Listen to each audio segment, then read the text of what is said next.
All right. Hello, everybody. Just as a quick check for those who I can see on my screen, can everyone hear me? Is the audio working? You can just wave and say like, yes, it's good. Just want to make sure that the basics are in. If I start talking and no one can hear me, not good. Welcome back for those of you who are coming back from previous weeks, and welcome if this is your first time. Behind me, this is the Beverly Hills Playhouse. And as I say each week, normally these seats are full of people who are taking class and rehearsing scenes and reading plays and rehearsing plays and doing all that. But of course, we're in this crazy situation. So we decided that during this time, I would offer some sort of lecture format classes on various aspects of what we do at the Beverly Hills Playhouse. In the first session we did a couple of weeks ago, I sort of covered in a broad way what we do at the Playhouse in terms of talking about acting, which is that we talk generally about three things. We talk about acting as a craft, obviously.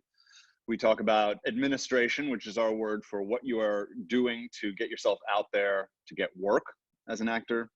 And then we also talk about attitude, which is just generally how you want to live your life, how you want to think about the profession, how you want to deal with people in the profession so that you come off as professional as possible and not like, what can be the negative cliche about an actor, which is, I'm just gonna mute everybody. The negative cliche about actors, which is that they're self-interested, me, they can't think past here, they're too self-involved. And so there are things that we talk about in terms of attitude and presenting yourself to the world that help with that to make you seem more like you actually are a human being.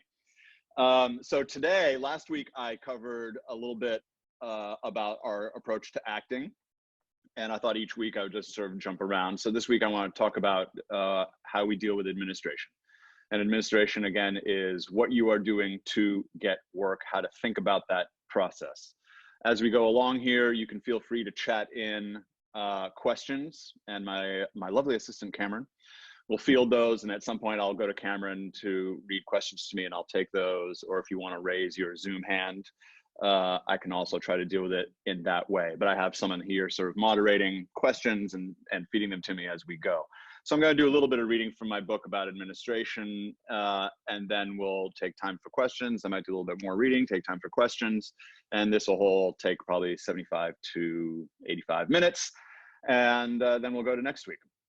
So administration, which is, I've talked before in the previous weeks about, I think actors should have in mind that they've got a storefront. And on that, the shingle that on the storefront is storytelling professional, because just doing that, I think, helps get your head out of yourself. You think all that stuff about me, my pain, my truth, my this, my honesty, my that, my life, my thing, my prayer, my relationships, and try to get into a sense of like you're a storytelling professional who is collaborating with other storytelling professionals, notably writers, directors, and producers and designers, to tell a specific story for a specific impact on the audience. And there are a bunch of different story paradigms, whether it's horror, thriller, drama, comedy, what have you. Each of those stories has a specific impact they want to have on the audience. So what you're doing is that you are a professional in that field, and you should consider yourself a peer with everyone in that field, and not someone who's like, I'm a schmuck actor and I don't have any work and I'm just trying to break in, who am I, blah, blah, blah, and try to get rid of all that sort of insecurity stuff, what Milton Katselas, who founded this place, we used to call the hamal, which is someone who's in the dirt, some lowly person who doesn't deserve what they think they should get, and try to get out of that mindset. So let me read a little bit about administration, and the chapter in my book. The book is called The Oasis of Insanity, and it's at Amazon if you want to go get it. But I'm going to read it here, and it's called The Formula, because everyone wants the formula, right? How the hell do I solve this thing called acting and being paid to act? The formula. Here it is, folks. Here it is. Ability, administration, plus time. That is the only formula worth anything in this business. It is not ability plus parties. It is not parties plus time. It is not marijuana plus ability, or ability plus sex with the director. Okay, maybe the last one, but usually only for a very brief moment. Ability comes from good training, hopefully from someone who knows what they're talking about and is good at communicating it to you. And that's a subjective thing. You know, everyone finds a teacher that they believe in. At the BHP, good training consists of putting the actor through his or her paces, doing what they're going to be hired to do. Scenes, solving scenes, acting in scenes. So I've come up believing that training should include lots of scenes, like 100 to 200 scenes. You're going to meet a lot of people doing that, and a network will emerge. And along the way, hopefully you'll be hired. And early on, it's going to be a single scene. And as you move forward in your career, more scenes. If you're the star, you're in practically every scene. You're never going to be hired for technical exercises, nor for improv, nor for slating your name, nor for your camera technique. You're going to be hired for killing the scene. And all the rest is going to follow from professional experience. Okay, but how do you know when you have enough ability? That's tough. Are there more who are, shall we say, overconfident in their ability or insecure in that same ability? I remember a casting director doing a seminar at the Playhouse, and he was asked what was the most frequent problem he saw in the actors coming in to read for him. And he answered, 90% of the actors who come in for auditions can't act to save their fucking life. So that would seem to indicate that overconfidence is the more prevalent issue. So if you have a teacher you trust, they should be willing to tell you honestly whether it's time to go out there and hit the gas on your administration. I'll go out there and I'm going to say that if you've done any fewer than 50 scenes in a good, challenging, no bullshit class, you're probably not ready. Sorry. If you want to fight me about that, I don't really know what the point is. Are you saying that doing 50 or more scenes in a good class is going to be detrimental to you? Because if you're fighting the number, it sounds to me possibly like a justification for thin training. Administration consists of good, old-fashioned, diligent, hard work. It's usually enhanced by knowing damn well that your abilities are up to snuff. So administration is best undertaken once you have ability. I've known plenty of young people who come to town ready to shred it with meetings. Their father is so-and-so. They know important people and they're gonna hook them up good. There's only one problem. They don't know how to act yet. And then they go in, they blow these meetings. Administration, when the time arrives for it, is a muscle. It needs developing like any other skill. And at first you're gonna fumble around and wonder what to do, but as time goes by, you develop a rhythm.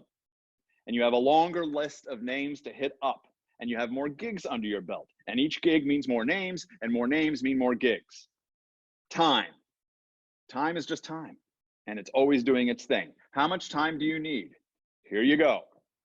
Minimum 5 years to put together talent and ability and a basic network of people in town who know you, trust you, and bring you in.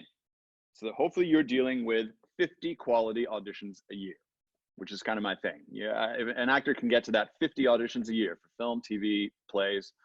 I put commercials in a whole other category because to me that's more of a crapshoot. So 50 auditions a year is what you're going for. Now maybe it takes less than 5 years, in which case good for you. Maybe it takes more than 5 years, in which case no big deal. There's not a career on earth where anything less than 10 years pursuing it diligently means jack shit. So join the human race and stop complaining about it all. So, so that's my initial thing on administration, which is to try to get the proper context. And a lot of what we do at the Playhouse, or what I try to do as a teacher, is to supply context to people pursuing this. Because actors too often get locked into, I'm working on this scene, I've got this moment, I've got my scene partner, what is it, what is it, what is it, and they get this, their field of vision comes down to that about a certain moment, and then they're discussing their teacher about whether they're in, or they're out, or they're connected, or they're this, or they're that, are they personal, and their whole life becomes this big. And too much acting training is dealing with a frame of reference like this big, I can barely see you. And there's not enough context. So what I'm trying to do here is to supply some context. There's the factor of ability, acting ability. And acting ability is a tricky thing because if you look at any other skill on the planet, it's way more easy to identify. If you look at it, even in the performing arts, if you look at a violinist, you go like, oh my God, how do they do this? You can see 10,000 hours, 20, 30,000 hours of practice since they were 4 years old or whatever. And there's this very technical thing that you can be identified and you go, oh my God, that's so impressive. Sports, these athletes, they're amazing. You can see the skill. It's measurable, how fast they are, how well they can play the game, and how good you have to be. Plenty of really, really talented star college athletes can't make it in the professional leagues because they're that good. The skill is identifiable. Medicine, doctors, 4 years of training, 4 years of residency, internships, et cetera, before you go through 8 years before they practically allow you to really touch somebody and be in charge of whether they survive or not. So any career, teaching, you want to be a public school teacher, you got to get a degree, you got to apprentice, you got to be a substitute teacher, you got to work it till you finally get hired by a school system. So any career involves skill and then application of that skill over time, and acting is no different, but there is an illusion because the skill of acting is somewhat invisible. When you see someone doing it well, it's not always, you know, you can look at Daniel Day-Lewis or Meryl Streep and people who specialize in very like a high level of character work. And you go like, oh my God, how she transformed, how he does that. It's amazing. But there, as I've said before in the previous sessions, there's a ton of acting going on, which is essentially sort of you, yourself, and you reading lines and being, you know, as I said last week, you know, a barista at Starbucks, and there's not a lot of acting necessary. You're either right for the part, you've got the look, you've got the age, and you know, a lot of TV casting happens not on high grade character work, and you can be paid and you can make a living. So that's part of the context. What I'm doing here is to say part of this context is you've got ability, which is tricky because acting ability is like, where is it? How do you measure it? It's a skill that's hard to measure. And there are people who are maybe not particularly talented actors who are right for a specific part. They get a series lead because they can do one thing that character is what's needed from him.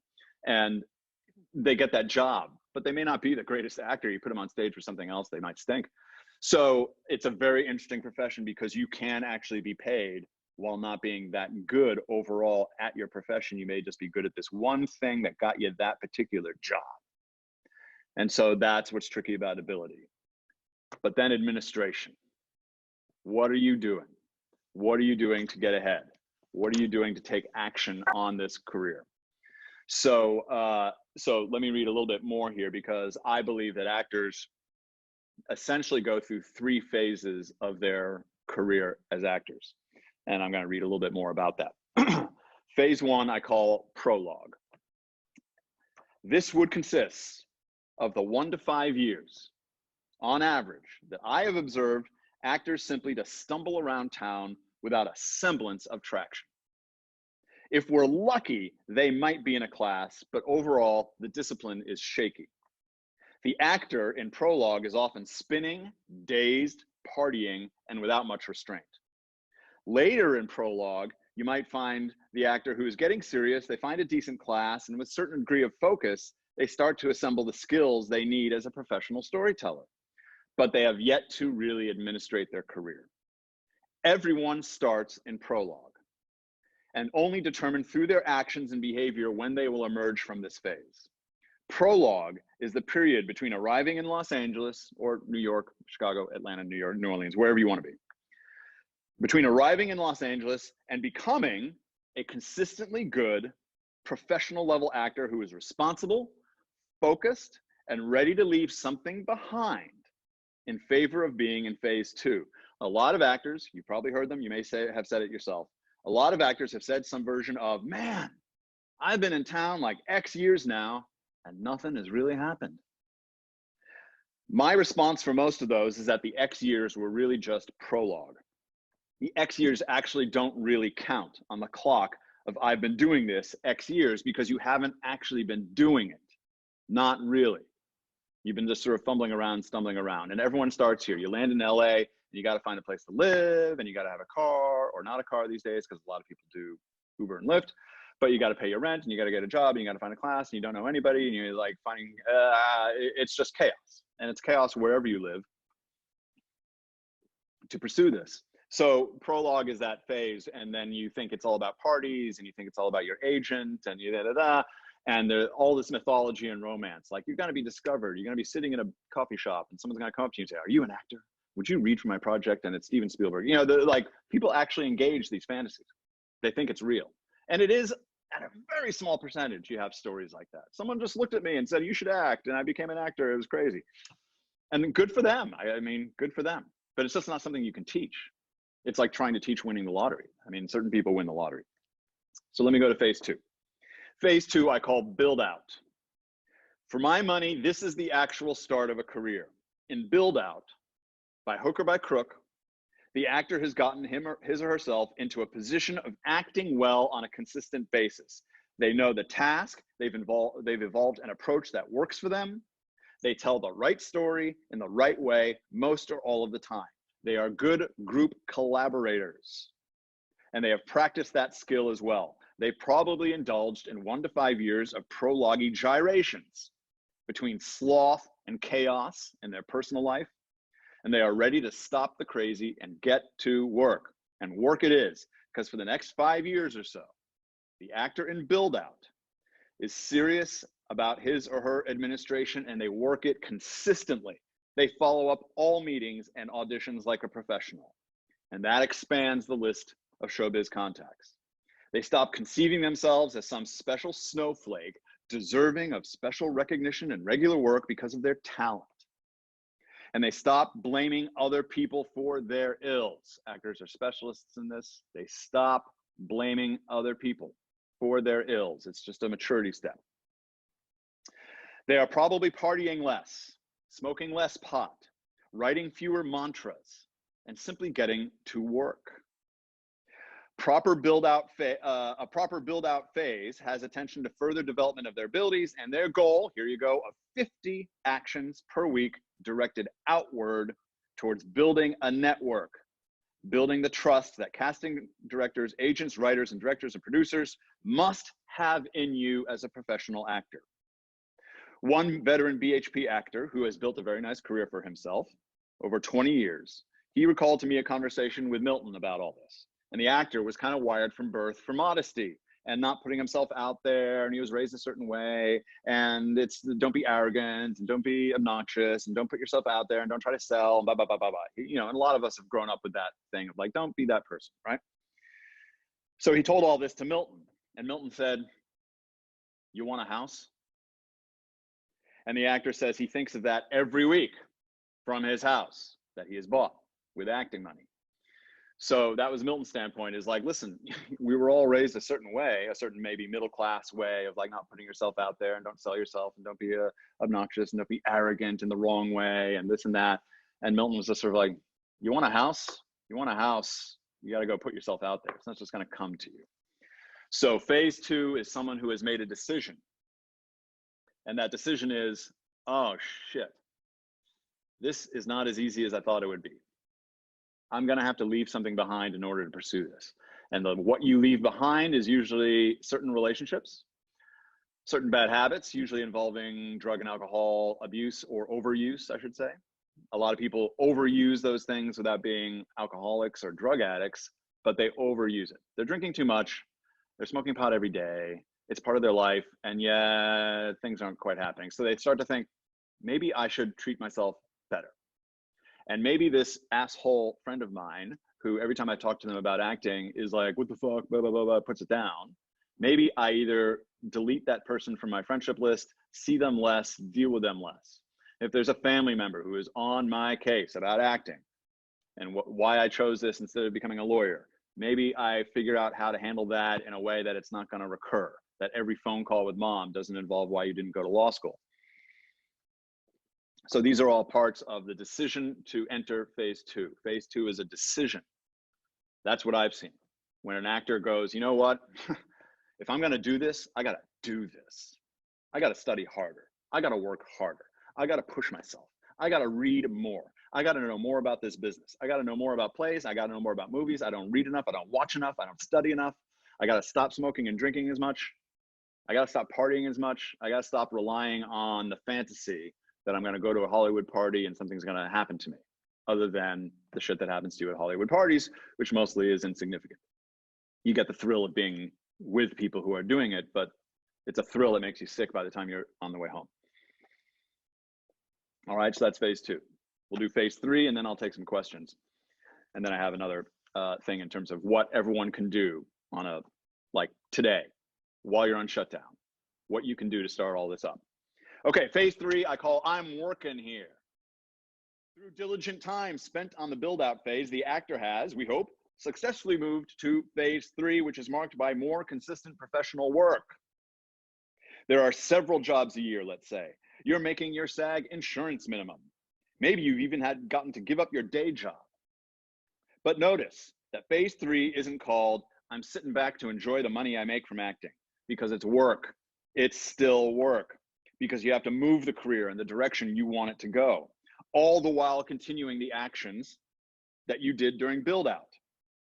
But you've also learned to ride the ups and downs, the, hey, you're in first position, you've been pinned, you're on a veil, the exhilaration, which is then crushed 2 days later when they go with someone who won third prize on a reality show. Your sense of humor remains intact when your agent quits to go shepherd goats in Scotland, or drops you and makes you think that you should go shepherd goats in Scotland. You might be able to get away without 50 actions a week, but I would certainly still recommend flawless follow-up and regular communication 3 to 4 times a year with everyone on your list, which is what I'll talk about next after we do some questions. So that's phase 3. Phase 3 is you're making money as an actor. You've given up your day job and you're sort of like, holy shit, it's happened. Whoa. And then hold on, you got to still work. You got to maintain the network. All of this about administration for me is building a network of people who trust you, who you can reach out to on occasion and say, hey, are you working on anything? I'm just a fan, you know, whatever. But you need to have people you can communicate to who take your call, take your email, and are responsive to you. And it just takes time to build that out. So in phase 3, you're making the money, but you're still working hard to keep what you got. And the biggest mistake actors make in general, phase 2 or phase 3, is they get a job, single job. Let's say it pays them $5,000 for a week or 2 of work. And they go, hey, I've made it. Quit day job, not doing anything. And in 1 month, they're bankrupt with no auditions. I've seen that happen so many times. One big job and people quit the restaurant, and in a month, they can't pay their rent. So just a side thing, don't quit your day job until you get acting money that pays you 1 year's worth of what you made in your day job. If you get a single paycheck from acting, or you got a gig with acting that it's going to give you a full year of the money you made from your day job, then you can quit. Don't quit before then, because I've just seen it. I mean, I could tell you so many stories. People who have really good jobs, like they got the good shift at a really good restaurant. They make good money, like $1,000 a week, and they quit it on one acting gig, one commercial. And I'm like, don't do it. Oh, no, it's all gonna get, they're bankrupt in a month. There's one other phase. It's a specialty phase, and I call it phase Fantasyland. Some actors, sprinkled in fairy dust, arrive in Los Angeles to find themselves working professionally in no time flat, with nary even a year of struggle or study. And this is perhaps the most dangerous phase of them all, because the career arrived before the actor knows that careers don't just arrive, and before they know that careers sometimes depart as soon as they arrive. These actors have a phase 1 lifestyle with a phase 3 career, and that's super dangerous. They can burn out as fast as a mediocre phase 1 party animal, and they have trouble getting their mojo back because they never earned it in the first place. So my advice for actors who are sprinkled in fairy dust is to live phase 3 as if you're in phase 2, and keep yourself straight, sane, sober, and collecting every damn name you come across. Treat them well, treat them true, write notes, and take that good luck and match it with hard work. So there are plenty of people who have good luck. They come to them, they book a good job. This week for our in-class sessions, we did a Q&A with Jason Begay, who's a BHP alum. Jason Begay is the lead actor on Chicago PD, if you know that guy with the big gravelly voice, and he plays the tough cop on Chicago PD. Anyway, that guy's been working for close to 40 years. So he was talking to us. He had actually had an exceedingly fortunate career beginning. It was one of those fairy dust things. Like a friend of his said, you know, you should act.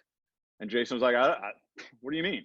Where would I go? What would I do? Take a class? And the guy says, let me talk to my friend Bobby De Niro, and he'll tell me what you should do. The friend talks to Bobby De Niro. Bobby De Niro says, join such and such a class. So Jason joined the class. He got in.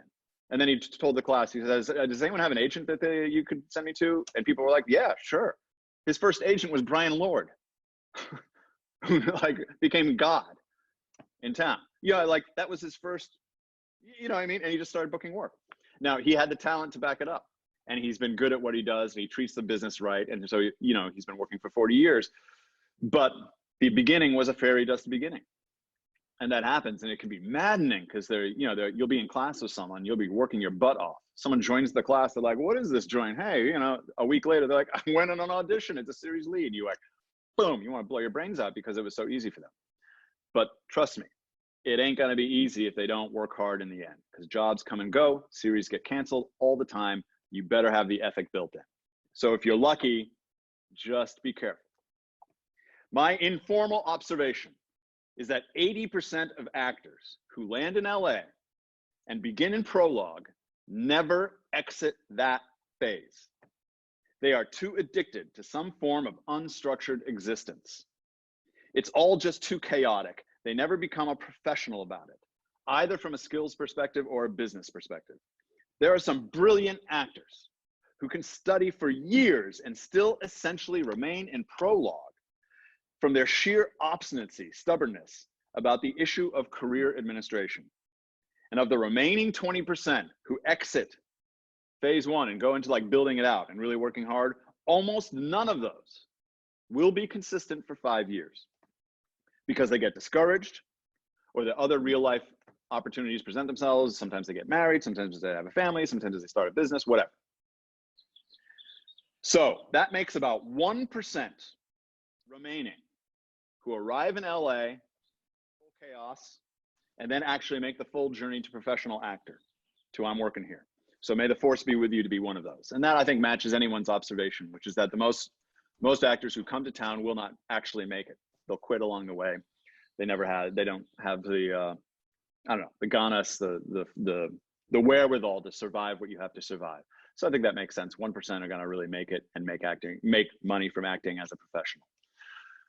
You can give yourself a good shot at being in that 1% if you have the right context and do the work necessary.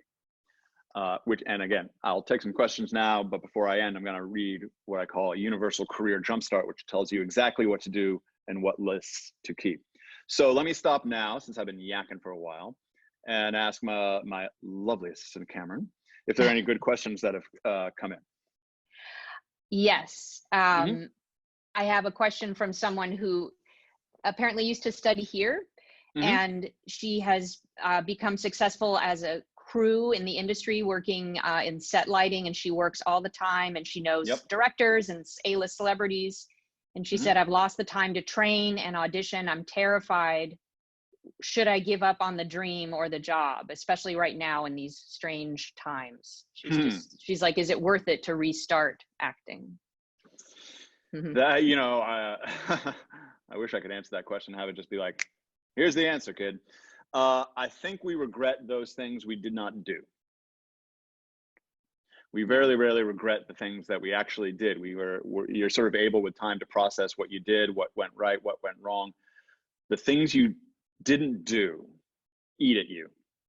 So I would say to this person, if acting was something that got the blood rushing, if the sense of performance, that sense of the excitement of that, and if she's on set and looks at the people who are being photographed, the actors on set, and goes, oh, I wish I was that person and not this person. I would say it's worth it, absolutely, because you only live once. I mean, there are people who believe you live many times, but let's just say this life, you only live the one time, and why not? Now, you got to be careful about it. I wouldn't be reckless. I would maybe try to save up some money so that you have 6 months in the bank that you can say, listen, I'm a professional in this business. I have certain contacts. I can always plug into those contacts. I'm good at what I do. There are a lot of people who take time off from a career for 6 months for any number of reasons, any career, but you got to be smart about that. So I would say save up 6 months of cash, and then give yourself the 6 months to plunge yourself into a class. You can come back here or find another one that appeals to you. and go full bore, because this person is a professional in the industry. She has a lot of contacts. Is it a she? I'm sorry. Yes, it's a she. So she's got an advantage that she has contacts that she can reach out to. But I think you'd want to be in shape as an actor and get yourself, make sure you know what you're doing and that you're not like, and have 6 months in the bank so you're not freaking out about paying rent. That would be my advice to that person. But yes, I would do it. If you're sitting there on set, really frankly wishing you were on the other side of the camera and it's there all the time, do it, try it. And you've got the contacts. I mean, you've got that leg up. You know a lot of people. So you've got a lot of people who may be willing to help you based on the work you've done behind the camera. What else we got? I assume I shouldn't put words in your mouth, but someone is saying a similar thing. This person is older. He's over 60. He's like, I don't have 5 years. What would you say to that person? 5 years to ramp up, I guess. Yeah. Well, the good thing about having a few miles on the odometer is I have found that people who've come into the class, we have a lot of them, people who come into the class later, like 40 and up, who've never acted. They've had other careers in whatever, business, law, what have you, but this is something that's always been eating at them and they finally take the plunge. The good thing about miles on the odometer is that phase one thing, in a way, the chaos, partying, bad relationships, girlfriends, boyfriends, chaos, the sort of thing that happens because you're young and immature, all of that is behind you anyway. So a lot of people I've met who are 40 and up coming into the business actually end up doing pretty well if their skills are intact and they train well. They are generally professional, mature people. And that's a lot of what I'm talking about. So that the 20-something chaos and lack of discipline and lack of maturity, that person is not dealing with it. So I would say, good for you. You probably are not gonna, the 5 years may be just building a network, because you need the network of people who are gonna bring you in. They're not gonna just bring you in because, hey, you're here, congratulations.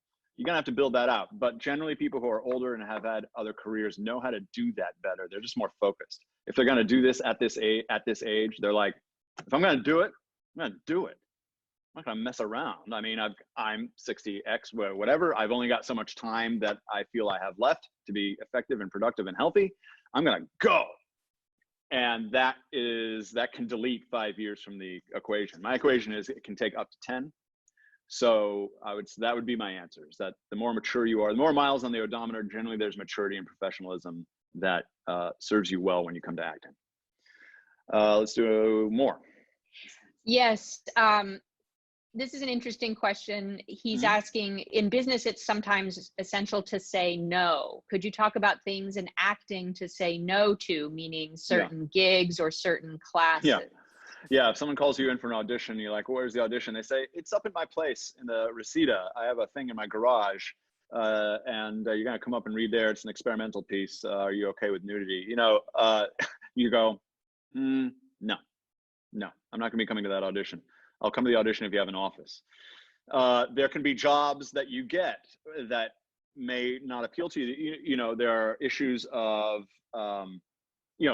nudity is a classic one. There are some people who are like, not gonna do it, which is fine. That's your personal decision. There are some people who are like, I'm not gonna do horror. I don't like horror. I have kids. I don't want my kids watching me in a movie where I'm gonna get sliced and diced. I'm not gonna do it. There are any number of reasons why you might say no to a job. You might, I have a chapter in this book called Doing Shit Theater, and where young actors will sign on to any play that they get. They get a play, they're so excited. Oh my God, they're so excited. They got a play, they got hired for a job.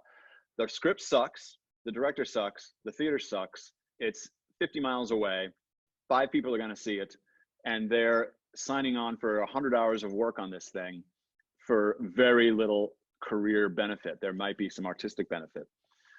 So I wrote a chapter about, listen, most people who know, you can walk into a situation knowing it's a dicey situation for any number of reasons.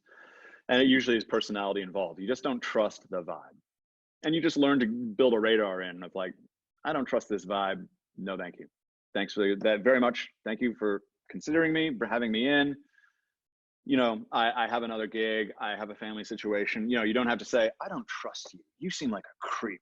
You know, I mean, you got to be politic about it. So you just say, no, I can't do it. I got another job and it conflicts or whatever. So there are plenty of reasons to say no to a job and even no to an audition. There's a ton of professional people in this town.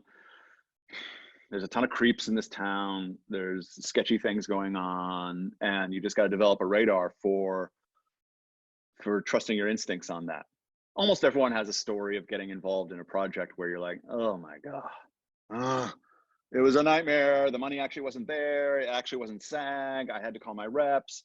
They didn't pay me. They didn't have a hotel. I'm living in a tent. The director's on drugs. The director's a madman. They're totally crazy. Get me out of here. Get me out of here. Get me out of here. Everyone has had the job that they've done. The play they took, that was a nightmare. And that's part of developing the radar. It's just experience. It's kind of like dating. You know, there was the one you went on where you're like, whoa, that relationship I was in when I was 22, holy cow. I mean, I got into a relationship, I was 22, this girl was into me. I was so flattered that this pretty girl was into me. I was like blown away. This never happened to me before. I was like, you know, it's just an amusing story. I go to her house for a first date to pick her up, her apartment. There's piles of cash everywhere, thousands of dollars of cash lying around. I'm like, you don't believe in banks? She tells me a story that by the end of the story, I would have pulled all my money out of banks because it was like so corrupt. The banks did this to her. The banks did that to her. The banks did, I go, we start dating. I go to her house. Another time there are cops at her door. I'm like, what were the cops doing at your door? Oh, they're like, they've been break-ins in the building and they're just canvassing about people and they're, investigating people about, have they seen anything? I'm like, okay, sure. Yeah. But I was so gullible. Again, I was so excited that she was into me. She was running drugs. She was dealing drugs out of her apartment via pre-Columbian art. Apparently pre-Columbian art is a gigantic means of being a drug mule. And I just didn't know. I was just too clueless. And, but then there were aspects to her personality that I went, oh, now when I see that personality, I sense it right away. And I'm like, bye-bye. I mean, I've been married a bunch of times. Yeah, I'm not into that game anymore. But you learn. And it's usually through a negative experience. And you go like, okay, I now know that person. And you'll feel it about gigs, auditions, directors, you'll get the same. That's a long answer to an easy question. Yes, there are reasons to say no. What else we got?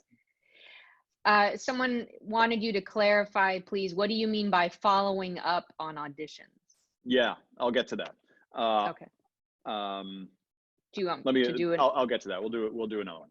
Okay. Someone is asking, is it true that quality is more important than quantity on your reel? That, you should perhaps remove? No. Yeah, I would remove. The most often when the quality is more important. Yeah. Quality is more important. When I think you should always be presenting your best self. And if you have a clip on there that is just shitty, it's shitty sound, it's a bad script, or it's some stupid comedy or some improv thing, I would get rid of it.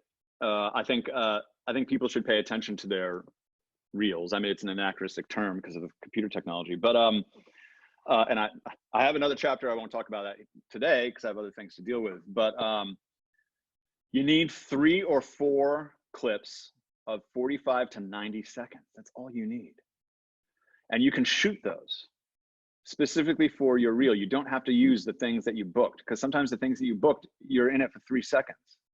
And it ends up, what it does is it communicates that you're inexperienced. It communicates, oh, early career, student film. You want to put things on there that are good. And if it's not good, be honest with yourself and cut it out of your reel and go and shoot something that's good. Because you can now shoot something with your iPhone, and shoot some coverage so it looks like a project. The big mistake people do is they go, oh, I'm going to film myself in this great scene. And all they do is shoot themselves. And that's the first tell. If there's no reaction shot, there's no coverage, you go like, this was shot for your reel. So you want to be clever about it. But I think it's important to have 3 or 4 good things. You just need 45 to 90 seconds. And some people get caught up in like, okay, I'm going to shoot my own thing. I'm going to write a 15-page short film. I'm going to raise $10,000 to shoot the short film. I'm going to shoot it on a red camera, and I'm going to get my friend who has that. And they're into this months-long process to shoot a 10-minute, 15-minute short film from which they will extract what? 45 to 90 second segments. And I go, listen, just shoot the 45 to 90 seconds of different things you're good at, different, you can take something from a short film that was really good and kind of reshoot it. You go like, that was an awesome scene, but it looks like crap. And it was me 10 years ago, and clearly it's not me now. I'm going to shoot a version of that, a sideways version. I'll write a parallel version of that and shoot that with my look now. And I think people should be more specific about that. Certainly during this period, we're probably in this phase for another month before they start loosening the noose that they have around our frickin' necks. This is a good time to be doing that kind of stuff, is working on the reel. What else? Someone is asking, she works as a lawyer, and she's saying, can the Mhm. slow and steady approach work for acting? She runs her own practice. Sometimes she needs time to build up cash, and Yep. then she acts. And can that work out, or is that I would not effective to go back and forth? If it's boom and bust, like I'm taking a class for a month, but then I ran out of money, and then I'm 3 months off, and then I'm taking a class for a month, and then I ran out of money. You know, I would try to factor in. Depends on what kind of law is being practiced in terms of the money. I would try to factor in a couple $100 a month for class and do it on a consistent basis, where you carve out a certain night that is for the class, and you take it seriously, and you make yourself get there, so that you can pursue the law and pay your rent and pursue acting via a class. I think it's just the first good thing you can do is get into a good class that you trust, where you're meeting other actors and doing scenes. And that can be done in a not boom bust way for fairly inexpensive. Classes are not that, there are some that are super expensive, but they're generally not that expensive. And if you're working as a lawyer, I gotta think there's a $200 to $300 a month that you can allot to class one night a week and do it on a consistent basis. And that way, I think it becomes easier to figure out the bridge to dealing with auditions and stuff. Another one. This person is in San Francisco training, and she's been training for 3 years. I assume it's a woman. They're asking, when is the right time to make the move to Los Angeles? Yeah, it's funny. We have a class up in San Francisco, a program up there that's part of we have BHP San Francisco. And it's been up there for 10 years. And then sometimes I go up and teach, and I do a Q&A, and that's the number one question. When do I know when to move to LA? It's a tough one. A lot of people who are in San Francisco, it depends on whether you have family up there. You know, any time is time to move. I would say if you've done 2 or 3 years of training, you probably have enough experience and enough like accumulated knowledge that you can make the plunge. It's a tricky one. There's cultural differences and geographical differences and money differences and car differences, and you know, between living in the two cities. It's really a personal thing. If you feel like you've used up the air in the room in San Francisco, the auditions, a lot of the work up there is industrial work, like training films for tech companies and stuff like that.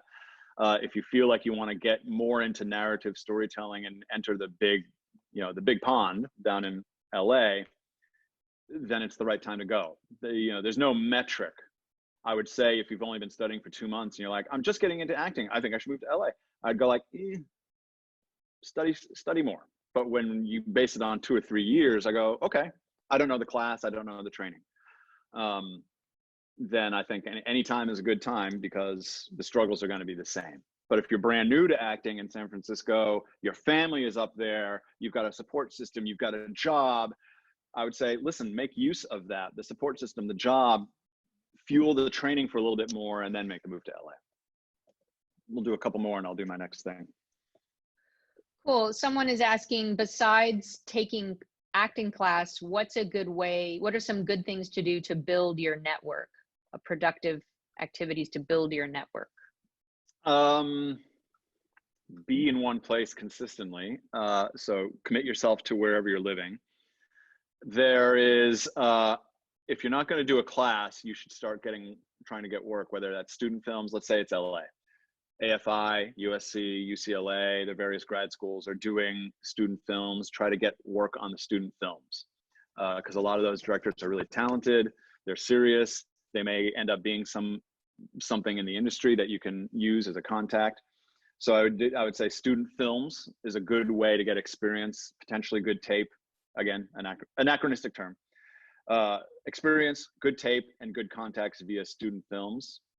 In terms of casting directors and agents, there are casting director and agent workshops that go on around town in cycles. Last year or year and a half ago, there was a big sort of almost shutdown of that whole thing because it got into this legal gray area. It's illegal to pay for a job interview or to solicit money to have someone interview for your job. Casting director workshops, is it a paid interview or is it an educational opportunity? And casting director workshops straddle this thing, and it really depends. Like the local DA said, like, we're going to crack down on this illegal activity, and everyone hid under their desks. They tried to bring charges, I think, on a couple of casting directors for illegally charging for job interviews, and it scared everyone, and everyone ran and hid under their desks for like a year. And in the last few months, 6 months, they've come out of their shell. We do casting director workshops here, but it's fine because it's under our umbrella as an educational institution, clearly an educational opportunity. It's not mandatory for our students to do it. It's, you know, do it if you want. So casting director workshops and agent workshops exist. They are pay to play, and you can do those. So student films and those workshops are the best way. And then cleverness. You know, if you know someone who works on a set, see if you can shadow them. If you know, can I just come see you on set for one day and just shadow you? I'll be good. I'll pay attention. I'll be quiet. You won't know I'm there. That kind of thing. Just be clever. Okay, one more and I'll do my next thing.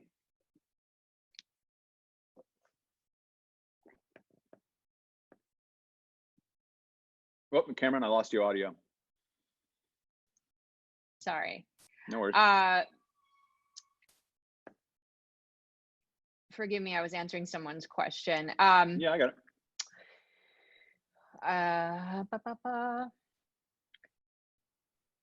Is it someone worked as a child actor and stopped, and they're in their 20s now? Is it a negative to use, I assume it's a woman, her old resume and demos, or should she just start over as an adult and not use her footage from when she was a kid? Start over. Okay. Yeah, I think generally your reel should represent, and what you should be presenting how you look now. Don't have the headshot from 10 years ago. Don't have the clip from the movie 10 years ago.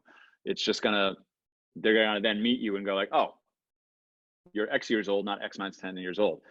So I just think it's part of being honest in your promotion. Is like, here's who I am now. You can list the experience on your resume, and you can certainly talk about it. I'm not saying you're apologizing for your previous work. You know, I was a child actor. I had a resume. I had 15, 25, 30 credits as a child actor. Then I quit. I did other things, and I became an adult, and now I'm back.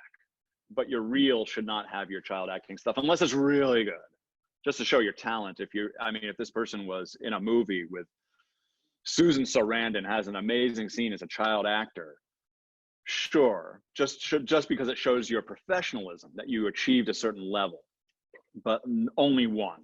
I wouldn't put a bunch of clips of you as a child actor. All right, let me go to this next thing, which and I'll read a bit more, and then we'll do more questions, and we'll go for another half hour, 35 minutes. This is called a universal career jumpstart, and this is where I talk about what to do.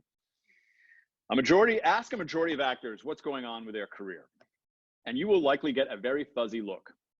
The eyes will wander this way and that, and some stammering will emerge about how they need a better agent, or they need to get any agent, or they did a casting director workshop recently. They'll tell you about a note they sent to someone last month, and they'll toss in a few justifications about what everyone says the business is like. And of course, there is the improv on-camera sitcom whatever workshop that their agent told them to do. It's a lot of fun, and and then it kind of peters out.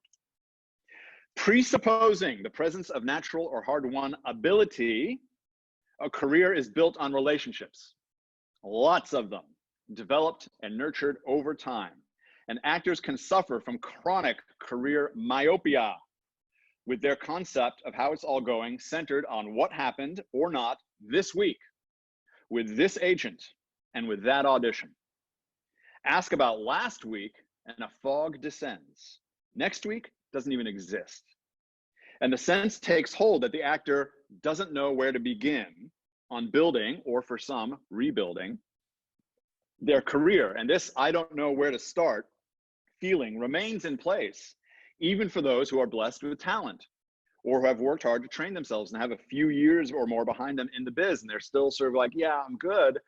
I just don't know what to do. I don't know where to begin. I don't know where to start. That is a very common refrain. So here's where to begin. 3 pieces of paper or their digital equivalents.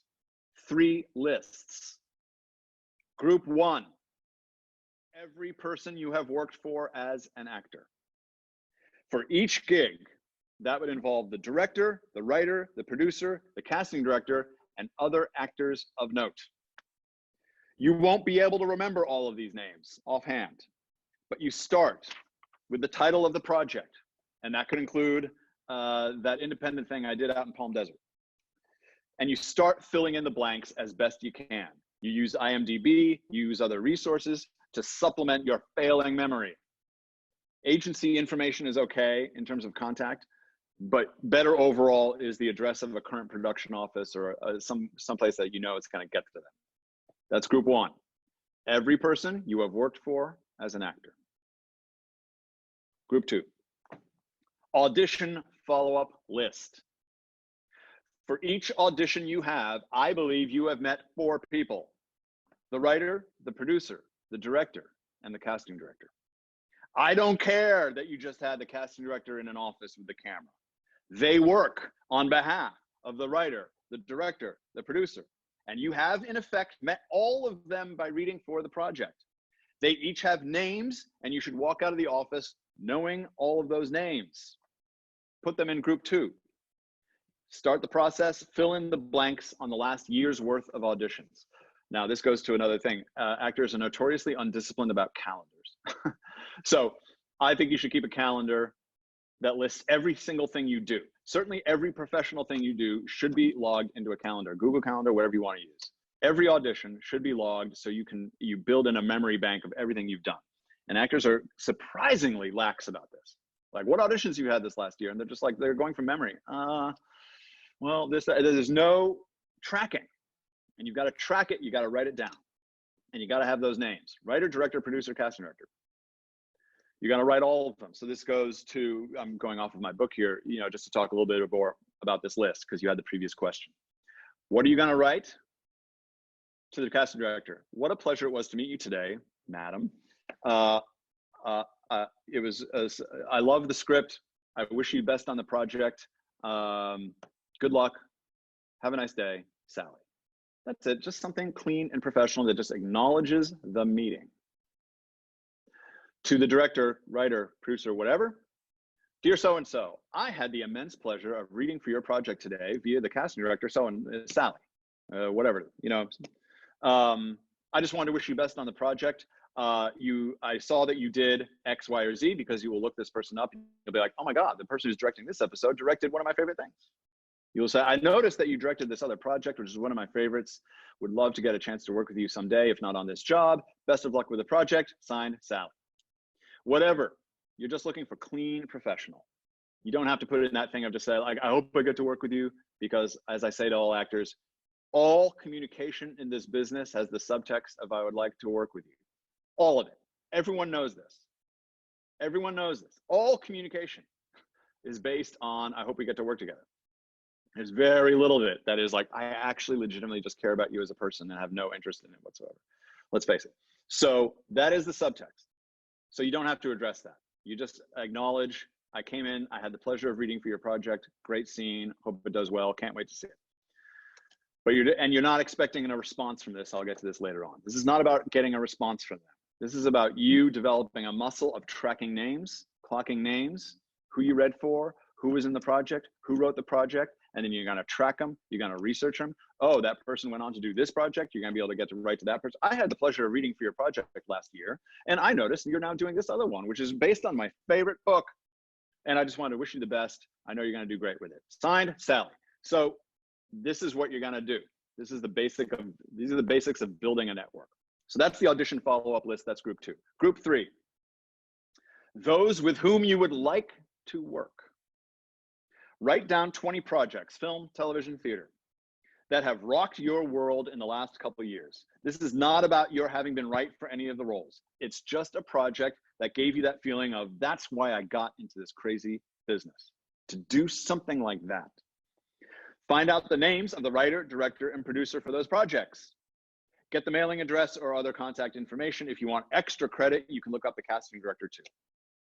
So that's 60 to 80 names just on group 3, because you're going to get 20 projects that blew your mind, and each of those projects has 4 names.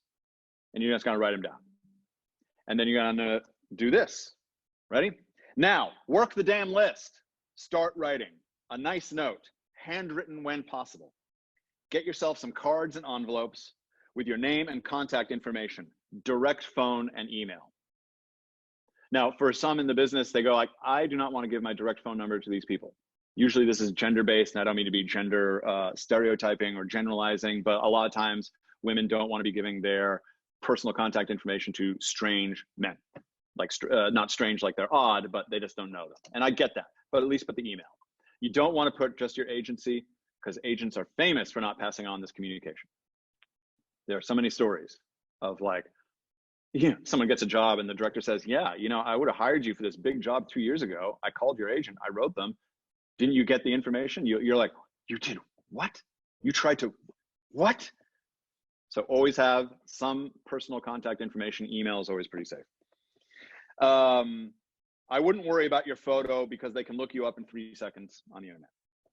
But you can include a business card size shot or work a photo into the design. I'm not lecturing you on that. The note should be relatively short and sweet, sincere and professional. Do not speak from the position of a seemingly lowly actor who is trying to get ahead, but as a fellow industry professional, based on respect and enthusiasm for their work.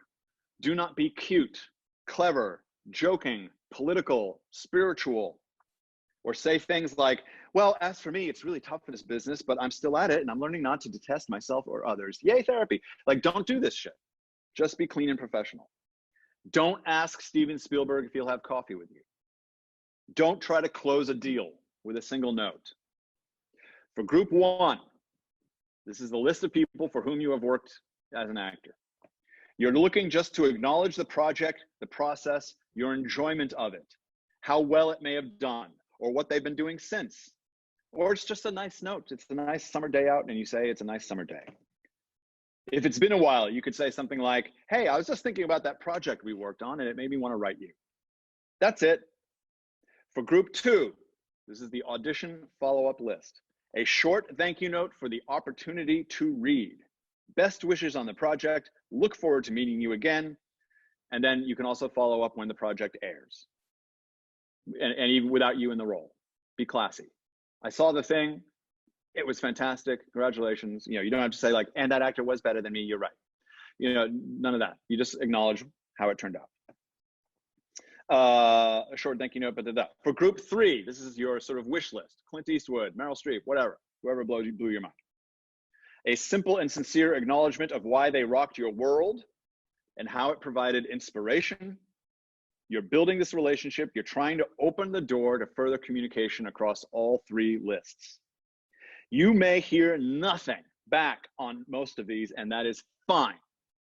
This process has little to do with whether individual notes get individual responses, but whether the entirety of the effort to grab onto, develop, and maintain relationships turns a career profit over time. You are developing a muscle associated with, I collect names. I meet someone, it goes in. I collect names and I track them and I acknowledge it and I build the relationship from 0 to something. And I'm telling you, 90% of this will turn into nothing. It's okay. You're looking for the 10%. You're looking for the one that goes like, this is such a classy note. Do we have anything for this girl? Can we call her in? I'm going to, and there are a million stories. I mean, one of my students wrote Alexander Payne. She loved Alexander Payne. Oh my goodness. He's Greek. She's Greek. So she wrote something in Greek. He wrote her back. And he said, I'm in town. If you would like to have coffee, I'd love to have coffee with you. And it was not scheming. It was not scammy or creepy. He just legitimately loved her letter and what she said about his movie. They had coffee and they had an ongoing sort of back and forth email relationship that went on for an amount of time. She got to visit a set, I think, at some point. I don't think he ever cast her. But then by that time, she also got married and moved on to other things. But there was a relationship that created just from nothing out of a well-written, sincere acknowledgement of his work. Add to and follow up on these lists. Group 2, it's a typo in my book. It says group 3. Found a typo. Group 2 gets 4 new names for every audition. Everyone on all the lists gets 3 to 4 notes a year. but definitely upon some newsworthy event for either of you. So if you book a job and it's going to be on TV or something, you let them all know. I'm so happy I booked this job. Hope you get a chance to look at it. Hope all is well with you. Signed, Sally. Or if they book a job, you're writing a director, they had some success, you write them. Hey, it's me again, Sally. You may not remember me. I just saw your latest thing. Fucking awesome. Good for you. Congratulations.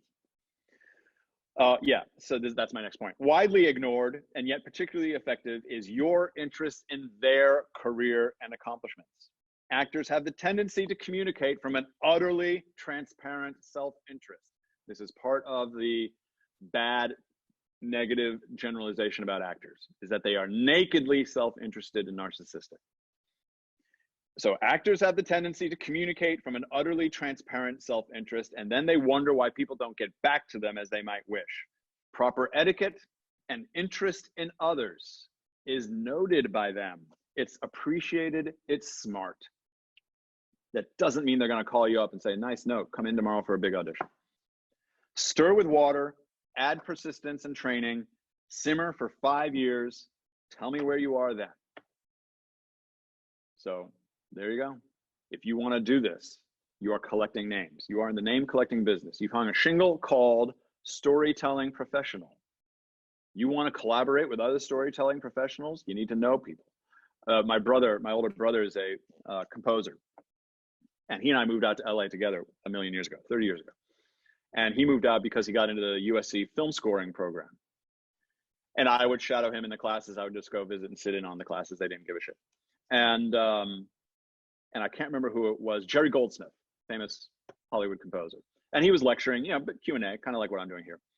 And one of the students, the grad students, the composers, she was like, I hear about how much of Hollywood is who you know and so-and-so's niece and so-and-so's girlfriend. And I'm just wondering how you feel about that and how we can beat that. And Goldsmith was like, totally like, he was like, so go fucking know somebody. What do you want me to say? And I just love that. Like 3 months in LA, I got that thing and I always remembered it. Go fucking know somebody. That's what you're doing. That's what you're doing. You're getting to go fucking know somebody. A class is a good way. Most people, I will tell you, most actors building their career will get a job from someone they know in their class. Short film, it's a thing, you build those relationships first. Honestly, a bunch of people doing what you're doing. So, but these lists are the secret because most actors simply are operating in a very narrow frame of reference of this week. This week I've got this. And then you go like, what happened last week? I'm like, I don't know. I had a couple auditions, nothing, zero. What about last month? I don't know, no clue. So one thing you can do is just layer in some basic business etiquette. I'm not telling you anything that some business maven doing a seminar on business success or sales success, doesn't tell their people about opening car washes, about selling whatever. This is standard sales technique, is to like collect names, track names, follow up names. We all get emails, broadcast emails from everyone trying to follow up, businesses, companies, and you have to unsubscribe to all of them. So you're doing the same thing. The reason I say handwritten is I think it's classier. And I think it focuses your brain a little bit. That doesn't mean if you have someone's email and you don't have their address that you don't send an email. I just like the card and the pen and a nice pen. It just focuses you like, what am I going to write? I can't fuck it up. It's pen on card. I don't want to throw away a bunch of cards. It just leads you to think a bit more versus Instagram. Hey, you're awesome. But I know that Instagram is a very important tool for business development. A lot of people use it. Again, one of my in-house sessions on this topic, we have an actress who uses Instagram very effectively to meet industry professionals. She's really good at it. But what she's good at, the reason she's good at it is that she communicates about them. She's interested in them. She knows about them. She knows what they did. She alludes to it in a very clever and intelligent way, and in a way that gets a surprising amount of response from playwrights. Playwrights write her back. She starts up friendships with playwrights. It's impressive. And so that's what you're trying to do. So that when the moment comes, there's a part. It's your part. It's your part. Someone involved in the project. Then you can call your agent. I know that guy. I worked with that guy. And the agent can work it. You can work it. There are plenty of Hollywood stars who have big agents, and the Hollywood star is calling someone going, you got to get me in on this project. You got to get me in. It's me. So this is not a work ethic or a process that is only for people building a career. It's a network. It's a process that's across all careers is effective, which is a good thank you note and a good acknowledgement, and it's professional. So don't try to be clever and like, don't do, oh, here's a card, bling, and it pops out and it's your headshot on a little card. Like, don't do that. It just shows you to be immature. Just clean, professional communication based in enthusiasm and admiration for others, not yourself. Hi, I'm a young actor and I'm just trying to, I would just stay away from that stuff. All right, so I'll go back now to Cameron and questions, and we'll take that for 15 or 20 and see what happens. Cool. I'm doing these a little out of order. Someone was asking, they've heard that we, at the Playhouse, we do scene study and we do it on a stage. And the question is, I want to do mostly film and TV work. Why should I take a class where I'm on a stage in a theater? Yeah. Well, talk to Meryl Streep, Emma Thompson, Hugh Grant, Al Pacino, Susan Sarandon, Kate Blanchett. Talk to pretty much anyone you admire, and there's going to be some of that experience. Not everybody, of course. I don't think Bobby De Niro has extensive stage experience. So you're going to find people who you go like, well, that person doesn't have stage experience. The reason you do it is because you want to get used to controlling story for 5, 10, 15 minutes at a time. If you can do that through a theatrical training, you're controlling it the whole time. The director is out in the audience drinking. You're controlling it. And if you learn to control the storytelling for 10, 15 minutes at a time, you will be that much more equipped to deal with out of sequence, short scenes. How does this fall into the thing? They're shooting this here, but I know it goes there, because you're training your brain to control story and your characters move through the story. And with scene study, you're doing that 10, 15 minutes at a time. But sometimes we have people who will essentially go through a whole play over the course of 4 months. They might do every scene from a play and essentially get, frankly, more benefit from doing that than they would have gotten doing a stupid version of that play with a bad director. So that's what you're training yourself to do. I liken it to, boxing or training. You train on the hard stuff. You train, the training should be harder than what you're actually doing professionally. So imagine a boxer who's like, give me the weakest guy in the gym, because I'm going to train, I'm going to beat the crap out of him. I'm going to feel really good about myself. Put that guy in a ring with a pro, he's going to get annihilated in about 10 seconds. So with a concussion and like in the hospital. So you want to train on the hardest stuff you can find, the most challenging stuff you can find. Theatrical writing is generally denser, thicker, more to deal with, more to act. And training yourself that way will position you better to show up on set shooting out a sequence in smaller chunks. And if you don't believe me, look up the resume of, the 100 best actors of the 20th century, whatever, look it up and look up the training. So it's not like you can't find exceptions to that. And TV actors, they might have had very little training and they get on TV. But what we're training people for is the long haul. We're training them to achieve the dream of a lead actor doing serious stuff. And, again, we talked to Jason Begay the other day. He was in these classes, doing scenes, figuring it out, trying to figure out. He was very funny about a scene where he's trying to scare the audience. And he was like up on the roof trying to figure out how to create sound effects that would scare the audience. And like, he was just that kind of guy, work ethic. So that would be my take on why you train scene study in preparation for film and television. Scene study is harder, and you want to train on what's hard so that when you show up on set, you're like, easy. That was easy. I get more worked up about a scene in class than I do for this gig, and I just got paid for this. This is easy. That's what you want. All right, next one. Cool. Someone had a question about when is it time to bite the bullet and get a new rep, a new manager, for instance? Like, when should you change it? When should you take that leap? I think if you feel that the relationship doesn't work on a personal level, that's soul corrupting. It can be bad enough that the agent or manager doesn't get you out as much as you want. I mean, this is the lament of about 98% of all actors who even have agents is, yeah, but they don't get me out as much as I want. Do you have a relationship where you can get on the phone every so often in a way that they like, not at 9 o'clock in the morning, but like 4 in the afternoon or a time or a certain day where they take calls? Is the relationship good? Do you feel like they do take a call and they're like, hey, Shane, listen, I love you. You're doing great. I've got this. I did this. I could use a little bit more of that. I'm totally, you'll feel that vibe. Are they behind you? If you feel like you're a can of soup on a shelf and they're like, yeah, listen, I need more headshots. See you later. Bye. Yeah, well, you got to do an improv workshop. I don't know what to say. Go back. Like if you're feeling like you're being brushed off and ignored, then you think about getting someone else. Because I think the business is hard enough as it is, and it's a relationship business. You really should enjoy the not enjoy, but it should be a functioning, decent relationship with your reps. I mean, the oldest saw in the business is, look, you theoretically keep 90% of the money, you should be doing 90% of the work.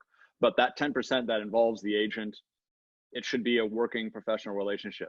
If it's not that, so if you're not getting out and they're ignoring you and make you feel like shit for even thinking you should talk to them, that's when you should look for someone else. But our advice is always get that other person before you drop the current one. If it's abusive, drop them.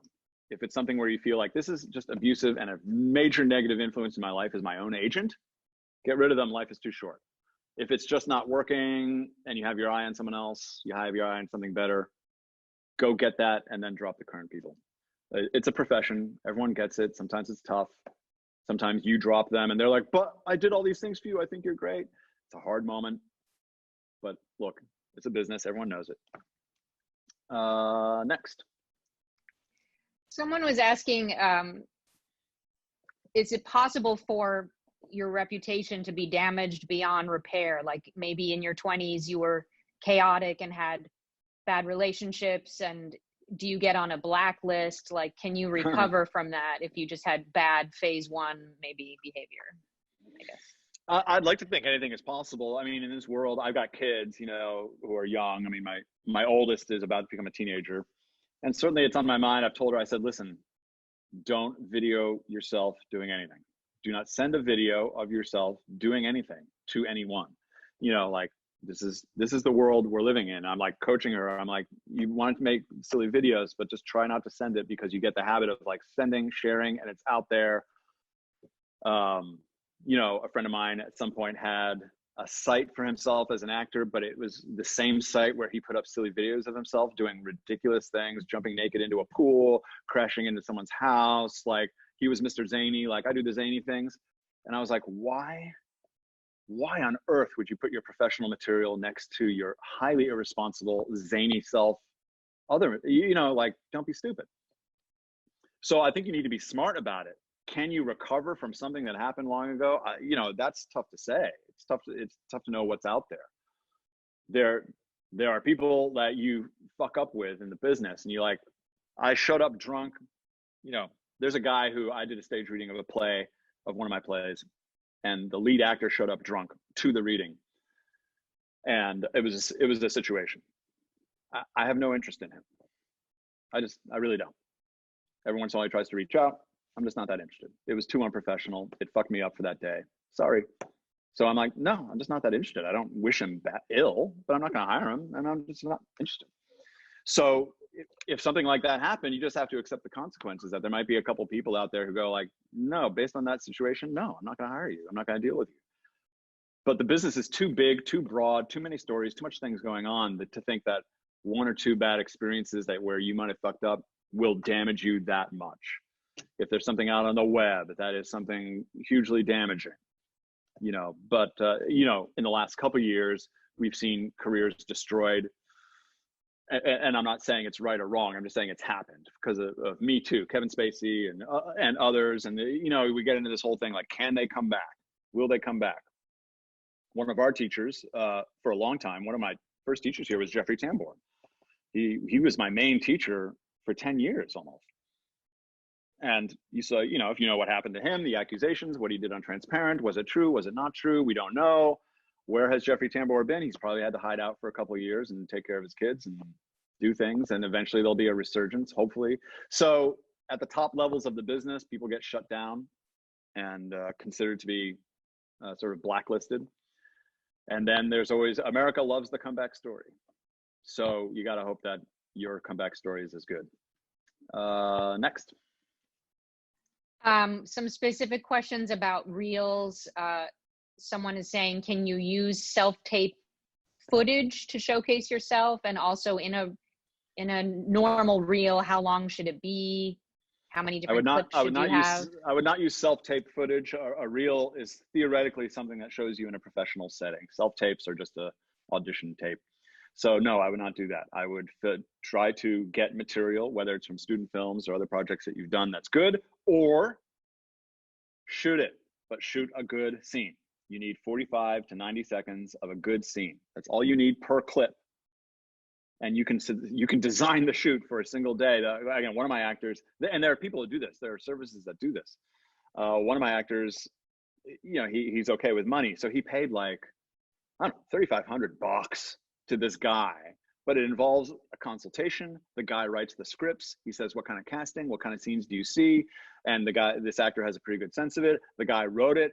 The actor got script approval. The guy has actors. He has sets. He has locations. And he showed me the final result. And I'm like, I mean, this looks like you were on TV in guest star roles in these things. And he goes, yeah. He goes, it was expensive, but the guy was worth it.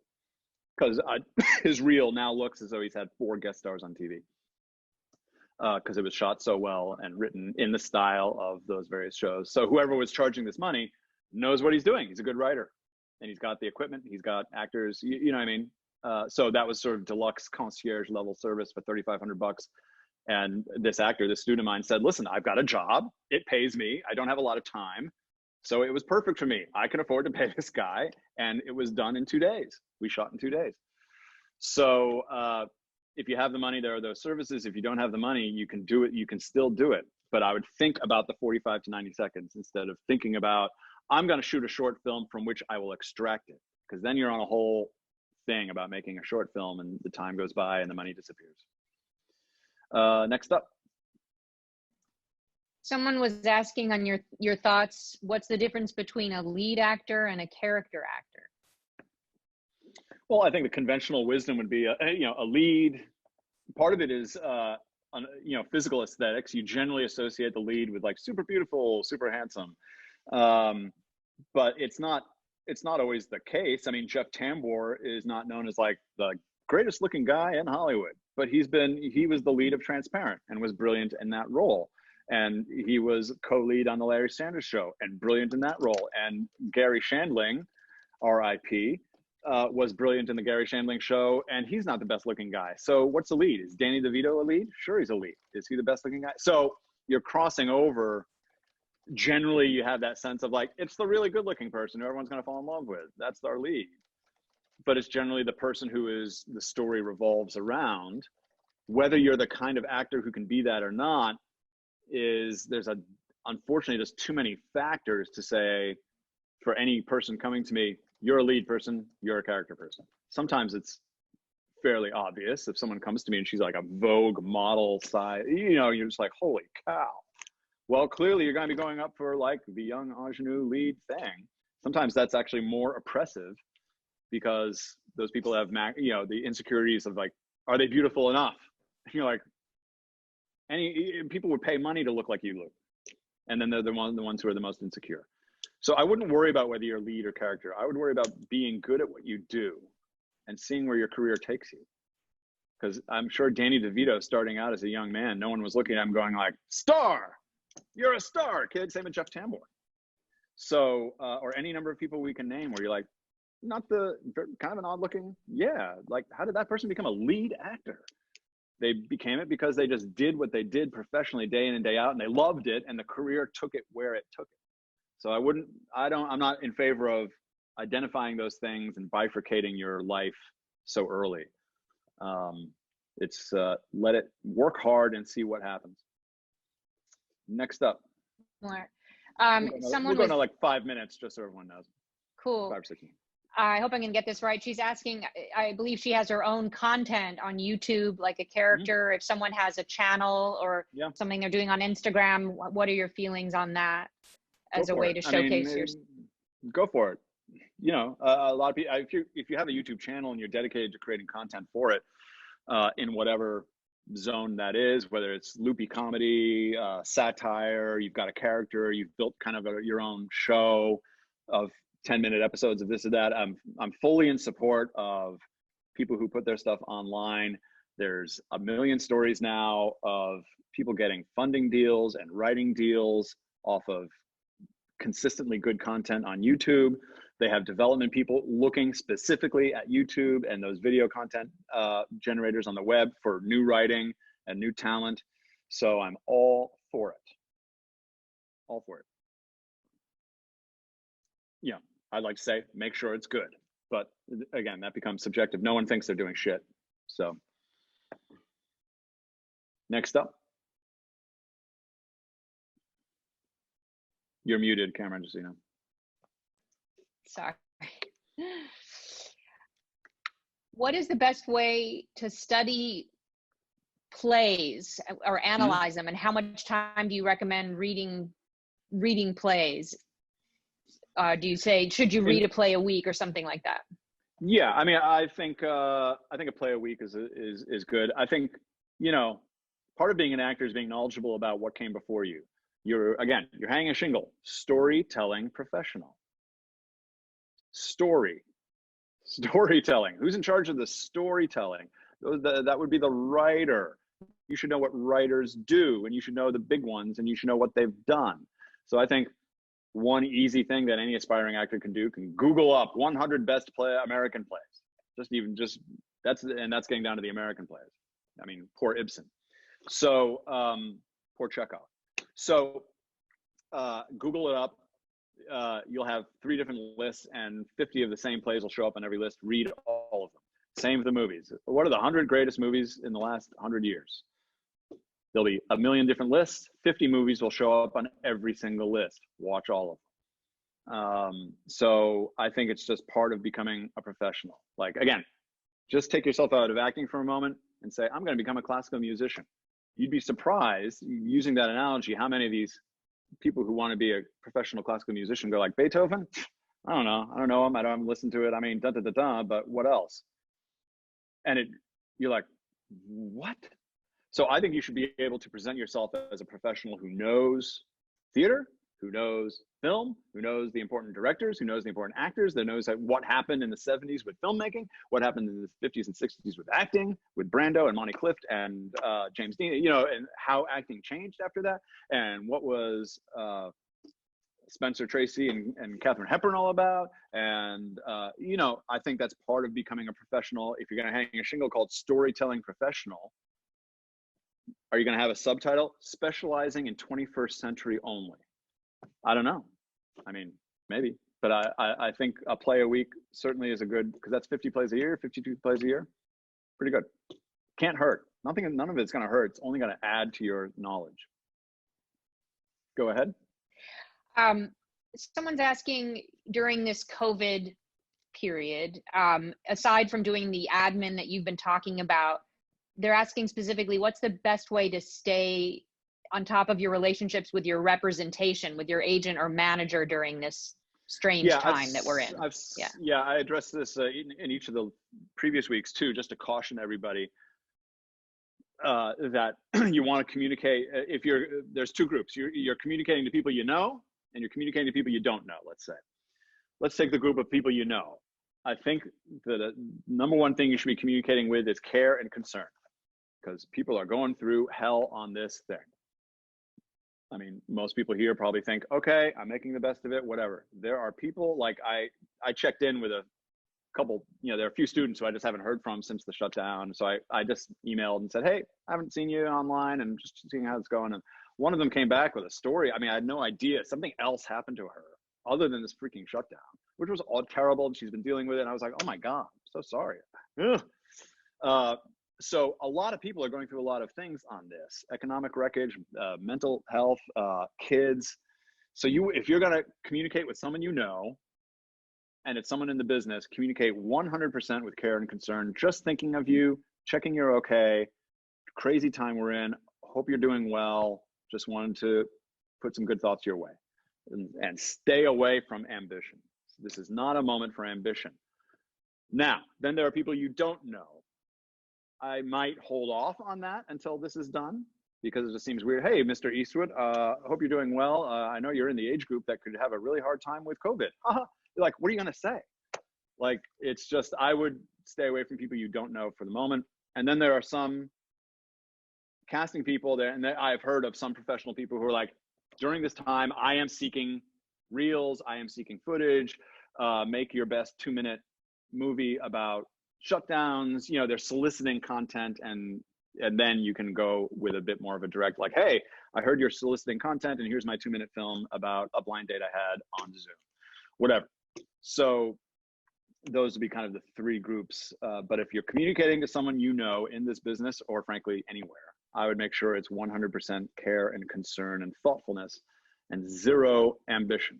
Zero. It will not be, I just don't think it'll be appreciated. During this time that we're all shut down, I kept on thinking about our professional relationship and how it could be better. Fuck you. That would be my response. Other questions? We'll take a couple more, and then it's at 2:30. I don't want to take up people's afternoon. A couple people have asked specifically which chapters you were referring to today in your book, The Oasis of Insanity. I read something called The Formula, and then something called The Three Phases, and then something called A Universal Career Jumpstart. And it's all at the beginning of my section of the book, which is on career administration. Cool. Great. Mm-hmm. A couple people have asked, and I know you've addressed this in previous sessions, about background work. Is it useful? Is it good to do? How long should you do it? I think you should do it for as long as you enjoy it. It can be good because I think you get vouchers for joining SAG by doing background work. There's a student of mine who does a ton of background work and just seems to really enjoy it and makes use of it and gets to know the directors and is very clever about informing himself about what's going on sets and meeting people. You know, so there's a way of doing it. And then there's the soul sucking kind of thing where you're like, I'm taking it because I need the $200 and I feel like an asshole. And the 50 feet between where I'm sitting and where the lead is feels like the longest distance in the world. And it makes me feel like crap. And I'd rather work in a restaurant for $200 than be on this set and waiting for a million years. And if you feel that way, don't do it. If you feel the other way, go ahead and do it. It's really a personal thing. I don't think it's of any particular career benefit. Like, I've never heard of a background actor who goes, and then they made me a co-star. Rarely. So I wouldn't go into it thinking, I'll be on a set and I'll be given a speaking role. It's pretty rare. So it's got to be something that you use more for research, knowledge, set dynamics. And then at some point you go, I've done that. I've done 5 or 6 or 10. And I don't need to do that anymore. But again, there's this one guy. He makes a decent amount of money doing it and loves it. Take 2 more and then we'll wrap it. And you're muted again, Cameron.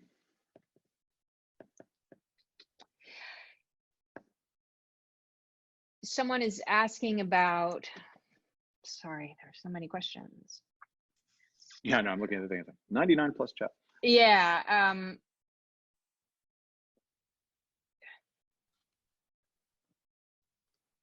Someone wanted you to come to BHP San Francisco. She is a student there. Yeah. I used to more often, but now they have Rob and Peter teaching up there. So there's just generally not as much vacuum that I would need to fill. Right. Sorry, guys, you can type them in or raise your hand. I think I addressed almost all of them, but. Okay, that's fine. We don't need to do it. And again, it's 2:30, and I like to run it lean and mean. And not like bloviate. So if there are questions that you didn't get to ask or come to you after this, as always, I offer my email address, which is abarton, ABARTON @BHPlayhouse, as in Beverly Hills, BHPlayhouse.com. abarton@BHPlayhouse.com. You can ask me any old question about any old thing.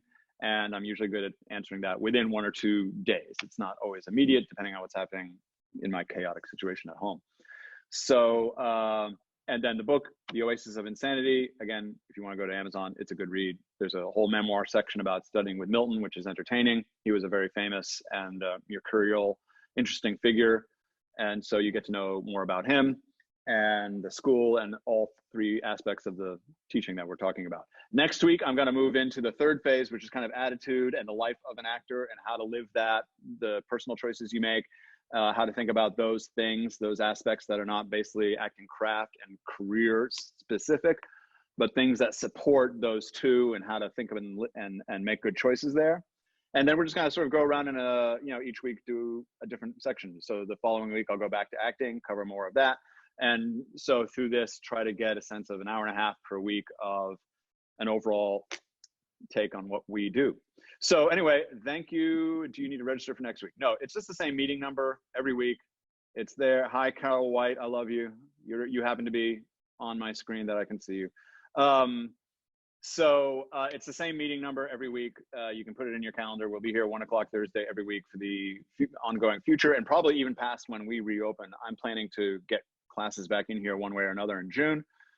But I will probably continue to do this Thursdays at 1 o'clock because there's plenty to cover and plenty of questions, and I like doing it. So feel free to get email.